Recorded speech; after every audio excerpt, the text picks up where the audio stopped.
మనకిక్కడ ప్రజాస్వామ్య యుతమైనటువంటి ప్రభుత్వం అంటే ఎమ్మెల్యేలని ప్రజలు ఎన్నుకుంటారు. ఆ ఎమ్మెల్యేలు ముఖ్యమంత్రిని ఎన్నుకుంటారు. ఎంపీలని ప్రజలు ఎన్నుకుంటారు. ఆ ఎంపీలు మన ప్రధానమంత్రిని ఎన్నుకుంటారు. ఇది ప్రజాస్వామ్యయుతమైనటువంటి పద్ధతి. బట్ ఇరాన్‌లో అట్లా గాదు. మత పెద్దలని సుప్రీమో నిర్ణయిస్తాడు. ఖొమైనీ నిర్ణయిస్తాడు. అదే సందర్భంలో అక్కడ ప్రతిపక్షం ఉండడానికి వీల్లేదు. ఖొమైనీ భావజాలాన్ని అంగీకరించే రాజకీయ పార్టీ ఒకటి మాత్రమే ఉంటది. ఆళ్ళే అక్కడ ఎలక్షన్‌లో పోటీ చేయాలి. వాళ్ళనే గెలిపించాలి ప్రజలు. అంటే ఒకడే ఉంటాడు ఆడనే గెలిపించాలి. ఇప్పుడు పెజెష్కియాన్ వాస్తవంగా కొంత డిఫర్ అవుతుంటాడు గానీ ఖొమైనీకి వారసత్వ భావజాలం ఉన్నాడు. అతన్ని ప్రెసిడెంట్‌గా ప్రజలు ఎన్నుకున్నారంటే ఎన్నుకున్నారు అంతవరకే. కానీ పరిపాలించేదంతా ఖొమైనీనే. ప్రెసిడెంట్‌ని ఎందుకు ఎన్నుకున్నారు? ప్రజల చేత ఎందుకు ఎన్నిక చేశారు?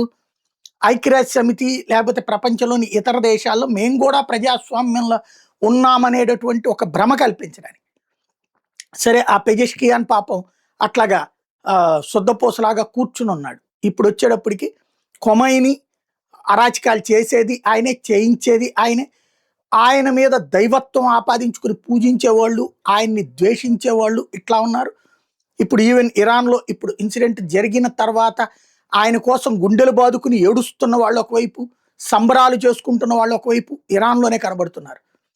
ఇప్పుడు వాళ్ళందరినీ మీరు సంబరాలు చేసుకునే వాళ్ళని మీరు ఎదురు తిరగండి, ప్రభుత్వాన్ని హస్తగతం చేసుకోండి, మేము మీకు తోడుంటామని అమెరికా చెప్తున్నటువంటి వేళ వాళ్ళ లెక్క ఏంటంటే ఖొమైనీ మత పెద్దలు నియమించాడు. అయతుల్లా ఖొమైనీ అక్కడ మత పెద్దల్ని నియమించాడు. ఆ మత పెద్దలందరూ కలిసి పాలకుడిని తర్వాత ఈ ఖొమైనీ వారసుడిని ఎన్నుకోవాలి. వాళ్ళందరూ కూర్చోవాలి. ఇంతవరకు ఆళ్ళెవరు కూర్చోలా. కూర్చునుంటే వాళ్ళ మీద కూడా దాడి చేస్తుందన్న భయం ఉంది. కానీ ఖొమైనీ వారసుడు తనకి తానుగా నాయకుడిగా ప్రకటించుకున్నారు. సుప్రీమోకి నాయకుడిగా. దాన్ని ఐఆర్‌జీసీ సైన్యం అంగీకరించింది. ఇరాన్ అంగీకరించింది. ఇప్పుడు అయతుల్లాలు ఎవరైతే అక్కడ ఉన్నటువంటి ఆ మత పెద్దలు అంగీకరించేశారు. మొజ్తబా ఎవరైతే ఖొమైనీ రెండవ కుమారుడు ఇప్పుడు ఇరాన్‌కి నాయకత్వం వహించబోతున్నట్టు ఇరాన్ అధికారికంగా ప్రకటించేసింది.